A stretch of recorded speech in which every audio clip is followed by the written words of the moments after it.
നമസ്കാരം. ഇന്ന് കർക്കിടകം 15. അങ്ങനെ ശ്രീരാമദേവൻ്റെ നിർദ്ദേശപ്രകാരം സുഗ്രീവൻ കിഷ്കിന്ധയിലെത്തി ബാലിയെ യുദ്ധത്തിനായിട്ട് വെല്ലുവിളിക്കുകയാണ്. അപ്പോൾ ബാലിയും സുഗ്രീവനും തമ്മിൽ യുദ്ധം തുടങ്ങുന്നു. യുദ്ധസമയത്ത് സഹോദരന്മാർ ഒരുപോലെ ഇരിക്കുന്നതുകൊണ്ട് ശ്രീരാമദേവനെതിരെ ഏതാണ് ബാലി, ഏതാണ് സുഗ്രീവനെ തിരിച്ചറിയാൻ പറ്റാത്ത അവസ്ഥ വരെയാണ്. യുദ്ധം കൊടുമ്പിരിക്കൊണ്ടിരിക്കുന്ന സമയത്ത് സുഗ്രീവനാണെങ്കിൽ യുദ്ധത്തിൽ തോറ്റു പോയിക്കൊണ്ടിരിക്കുകയാണ്. അപ്പോൾ സുഗ്രീവൻ മനസ്സിലായി ശ്രീരാമദേവൻ ഞങ്ങളെ പരസ്പരം മാറിപ്പോകുന്നുണ്ടെന്ന് മനസ്സിലാക്കി സുഗ്രീവൻ ഇനി ഇവിടെ നിന്നാൽ താൻ തോറ്റുപോകും, അല്ലെങ്കിൽ താൻ മരിച്ചു വീഴും എന്ന് മനസ്സിലാക്കി യുദ്ധഭൂമിയിൽ നിന്നും തിരിച്ചു ഓടുകയാണ് ചെയ്യുന്നത്.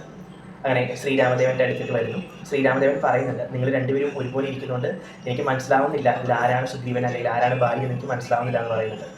അങ്ങനെ ശ്രീരാമദേവൻ തന്നെ അതിനൊരു പരിഹാരം നിർദ്ദേശിച്ചു. സുഗ്രീവനൊരു മാല കൊടുത്തു, ഒരു പുഷ്പഹാരം കൊടുത്തു. ആ പുഷ്പഹാരം കഴിച്ചിട്ട് യുദ്ധം ചെയ്യാൻ പറഞ്ഞു. അങ്ങനെ വീണ്ടും സുഗ്രീവൻ കിഷ്കിന്ധയിലെത്തി ബാലിയെ വെല്ലുവിളിക്കുകയാണ്. അപ്പോൾ ബാലിയുടെ പത്നി താര പറയുന്നുണ്ട് യുദ്ധത്തിന് ഇനി പോകണ്ടെന്നൊക്കെ പറയുന്നുണ്ട്. പക്ഷെ ബാലി അതൊന്നും കേൾക്കാതെ യുദ്ധത്തിനായിട്ട് വീണ്ടും പോകുന്നു.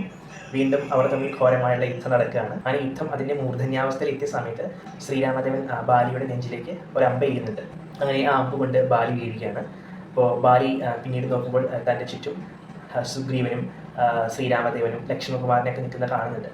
അപ്പോൾ ശ്രീരാമദേവനെ നോക്കിയിട്ട് പറയുന്നുണ്ട്, അങ്ങ് ആരാണ്? ഞാൻ അങ്ങോട്ട് യാതൊരു തർക്കമോ അല്ലെങ്കിൽ യാതൊരു പ്രശ്നമില്ല, പിന്നെ എന്തിനാണ് അങ്ങനെ അമ്പ് ചെയ്തതെന്നൊക്കെ ചോദിക്കുന്നുണ്ട്. അപ്പോൾ ശ്രീരാമദേവൻ ബാലിയോട് ഇങ്ങനെയാണ് പറയുന്നത്, നീ ജീവിതത്തിൽ പൊറുക്കാൻ വയ്യാത്തൊരു തെറ്റ് ചെയ്തിട്ടുണ്ട്.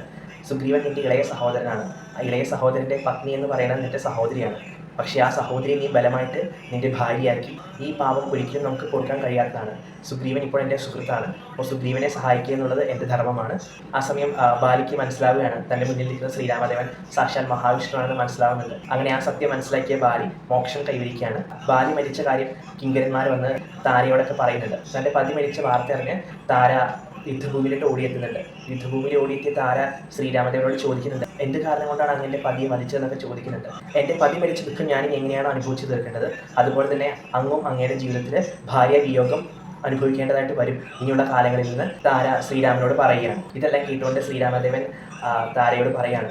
ബാലിയെ വധിക്കാനുണ്ടായ കാര്യങ്ങളെല്ലാം വിശദമായിട്ട് തന്നെ താരയോട് ശ്രീരാമദേവൻ പറയുന്നുണ്ട്. താരയ്ക്ക് ഒരു ഉപദേശവും കൊടുക്കുന്നുണ്ട്. ആ ഭാഗം തുഞ്ചത്ത് രാമാനുജൻ എഴുത്തച്ഛൻ രാമായണത്തിൽ പ്രതിപാദിക്കുന്നത് താരോപദേശം എന്ന രീതിയിലാണ്. ശേഷം താരയോടും മറ്റു വാനരന്മാരോടും ബാലിയുടെ സംസ്കാര ചടങ്ങിനെ കുറിച്ച് പറയുന്നുണ്ട്. അങ്ങനെ ശ്രീരാമദേവന്റെ നിർദ്ദേശപ്രകാരം ബാലിയുടെ സംസ്കാര ചടങ്ങുകൾ വീണ്ടും വിധം ആചാരാനുസരണം അവിടെ നടത്തുകയും ചെയ്യുന്നുണ്ട്. ഒപ്പം കിഷ്കിന്ധയുടെ അടുത്ത രാജാവായിട്ട് സുഗ്രീവനെ വാഴിക്കുന്ന കാര്യവും ശ്രീരാമദേവൻ പറയുന്നുണ്ട്. ഒപ്പം താരയോട് ഇനിയുള്ള കാലം മകനോടൊപ്പം കിഷ്കിന്ധയിൽ തന്നെ താമസിക്കുക എന്ന് പറയുന്നുണ്ട്. അങ്ങനെ കിഷ്കിന്ധയുടെ അടുത്ത രാജാവായിട്ട് ശ്രീരാമൻ സുഗ്രീവനെ അവരോധിക്കുകയാണ്. അപ്പോൾ സുഗ്രീവൻ ശ്രീരാമദേവനോട് പറയുന്നുണ്ട്, അങ്ങ് വന്ന് നമ്മുടെ കിരീടധാരണം നടത്തണമെന്ന് പറയുന്നുണ്ട്. അപ്പോൾ ശ്രീരാമദേവൻ പറയുന്നത് ഇങ്ങനെയാണ്, ഞാൻ പിതാവിൻ്റെ വാക്ക് പാലിച്ച് 14 വർഷം വനവാസം ഇറങ്ങിയതാണ്. അപ്പോൾ ആ 14 വർഷം കഴിയാതെ നമുക്കൊരു പട്ടണത്തിലേട്ടോ ഒരു രാജധാനിയിലേട്ടോ കടക്കുവാൻ പാടില്ല.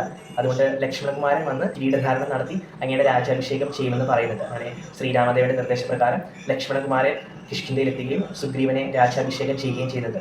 ഒപ്പം തന്നെ ശ്രീരാമദേവൻ സുഗ്രീവനോടൊരു കാര്യം പറയുന്നുണ്ട്, ഞാൻ 4 മാസക്കാലം ഇവിടെ ഒരു തപസ്സിൽ ലയിക്കാൻ പോവുകയാണ്. അതുകൊണ്ട് തന്നെ ആ 4 മാസക്കാലം അങ്ങ് ഭാര്യയോടും മക്കളോടുമൊപ്പം സുഖമായിട്ട് കിഷ്കിന്ധയിൽ വസിക്കുക. 4 മാസക്കാലത്തിന് ശേഷം തിരിച്ച് നമുക്ക് സീതാന്വേഷണം ആരംഭിക്കാം എന്ന് പറയുന്നുണ്ട്. അങ്ങനെ സുഗ്രീവന്റെ രാജ്യാഭിഷേകം നടക്കുന്നു. അതേസമയം ശ്രീരാമദേവൻ ഋഷിമുഖാചലത്തിൽ തൻ്റെ തപസ്സും ആരംഭിക്കുകയാണ്. ഇത്രയുമാണ് ഇന്നത്തെ കഥാസാരം. എല്ലാവർക്കും ഇഷ്ടമായി വിശ്വസിക്കുന്നു. നമസ്കാരം.